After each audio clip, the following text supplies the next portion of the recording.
السلام علیکم ورحمۃ اللہ وبرکاتہ۔ آپ کا اپنا ایم بابو تھنولی اسلامک اسٹوڈیو سے ایم بابو آپ کے سامنے ایک مرتبہ پھر ڈھیر ساری دعائیں لے کر حاضر ہے۔ اے رب کائنات، رب السماوات، رب الارض، اے خالق کائنات، مالک کائنات، میرے دیکھنے سننے چاہنے والوں بلکہ تمام مسلمانوں کی رزق میں برکتیں عطا فرما، بیماریوں کو دور فرما اور غیب کے خزانوں سے وسعت والا رزق عطا فرما۔ ایم بابو تھنولی روزانہ کی بنیاد پر آپ کے لیے بہت اہم اور ضروری اور جدید مسائل لے کر حاضر ہوتا ہے، اور آپ لوگ ان مسائل کو سنتے ہیں اور دین سیکھتے ہیں۔ اسی سلسلے کی ایک کڑی، اسی سلسلے میں ہم آپ کو آج ایک بہت اہم اور ضروری مسئلہ بتائیں گے۔ اللہ تبارک و تعالی نے فرمایا ان اللہ وملائکتہ یصلون علی النبی یا ایھا الذین آمنوا صلوا علیہ وسلموا تسلیما، صلوا علیہ وسلموا تسلیما۔ آپ سمجھ گئے ہوں گے کہ میں کس چیز کے بارے میں آپ کو بتا رہا ہوں۔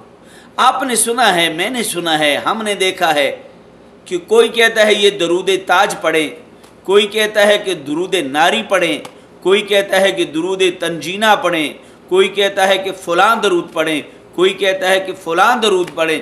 بہت سارے درود لوگوں کے بنائے ہوئے ہیں، لیکن ایم بابو تھنولی قرآن اور حدیث کے مطابق اللہ تبارک و تعالی نے فرمایا یا ایھا الذین آمنوا صلوا علیہ وسلموا تسلیما، صلوا علیہ وسلموا۔ آپ صلی اللہ علیہ وسلم نے فرمایا احادیث مبارکہ کے اندر سب سے اہم، سب سے اعلیٰ، سب سے افضل، سب سے اولا، سب سے زیادہ اجر و ثواب والا درود شریف کون سا ہے؟ آپ صلی اللہ علیہ وسلم کے فرمان کے مطابق، احادیث مبارکہ کے مطابق سب سے اعلیٰ، سب سے اولا، سب سے اہم، سب سے افضل درود شریف جو ہے وہ درود ابراہیمی ہے، درود ابراہیمی ہے۔ اگر یہ افضل نہ ہوتا آپ اس کو 5 وقت کی نماز میں نہ پڑھتے۔ آپ سے سوال ہے کہ آپ درود تاج نماز میں کیوں نہیں پڑھتے جس درود تاج کا کوئی ثبوت نہیں ہے؟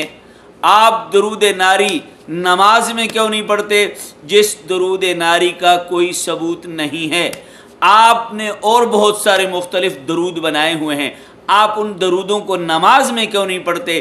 اس لیے کہ ان کا ثبوت کوئی نہیں ہے، اور درود ابراہیمی کا ثبوت قرآن اور حدیث سے ہے، اس لیے اس کو 5 وقت کی نمازوں میں پڑھا جاتا ہے، فرض نمازوں میں پڑھا جاتا ہے، نفل نمازوں میں پڑھا جاتا ہے، سنت نمازوں میں پڑھا جاتا ہے، عید کی نماز میں پڑھا جاتا ہے، جمعے کی نماز میں پڑھا جاتا ہے۔ تو یہ درود ابراہیمی سب سے افضل درود ہے، سب سے اعلیٰ درود ہے، سب سے زیادہ ثواب ملتا ہے جو درود ابراہیمی پڑھے، جو درود ابراہیمی پڑھے۔ تو یہ باقی جو درود ہم نے بنائے ہوئے ہیں ان درودوں کا حدیث مبارکہ سے کوئی تعلق نہیں ہے۔ ہاں اگر کوئی دوست، کوئی ساتھی کہے جی فلاں درود مجھے بخاری شریف صحاح ستہ میں سے نکال کے بتا دیں کہ آپ صلی اللہ علیہ وسلم کے فلاں صحابی نے فرمایا کہ درود تاج پڑھا کرو، فلاں صحابی نے فرمایا کہ درود ناری پڑھا کرو، تو ہم مان لیں گے، سر آنکھوں پر ہے، لیکن ویسے جو ڈکوسلے بناتے ہو اس کو نہیں مانتے۔ السلام علیکم۔